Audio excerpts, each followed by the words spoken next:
Bamboo cane ചെയ്യുന്ന സമയങ്ങളിൽ പല ആളുകളും പറയാറുണ്ട് അതിൻ്റെ ക്വാളിറ്റി പൊട്ടിപ്പോകും, അപ്പോൾ സ്ട്രെങ്ത്തിനെ ബാധിക്കില്ല, ഇരിക്കുമ്പോൾ പൊട്ടും എന്നുള്ളത്. ഇത് ഡബിൾ സ്ട്രെങ്ത്തിൽ ചെയ്തിട്ടുള്ള ഒരു ബാംബു കെയിനാണ്.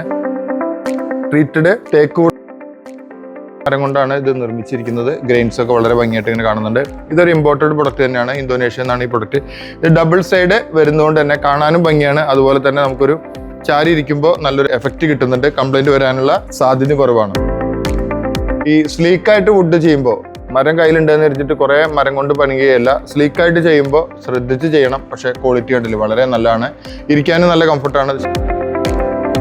അതേ ടേബിളും കൂടി ചെയ്തിരിക്കുന്നത് 2 ചെയറും കോഫി ടേബിളും നമ്മുടെ വരാന്തയിലിട്ടാൽ ഗംഭീരമായിരിക്കും, നല്ലൊരു ഫീലാണ്. നമുക്ക് ഈ ബ്രീത്തബിൾ ആയിട്ടുള്ള ഒരു മെറ്റീരിയലാണ് ഈ കെയിൻ എന്ന് പറയുമ്പോൾ തന്നെ നമുക്ക് ഹീറ്റ് അബ്സോർബ് ചെയ്യാനൊക്കെ സഹായിക്കും. നല്ലൊരു കാറ്റ് കൊണ്ട് ഈ ഒരു ചെയർ ഉപയോഗിക്കാം, നല്ല ഫീലാണ്.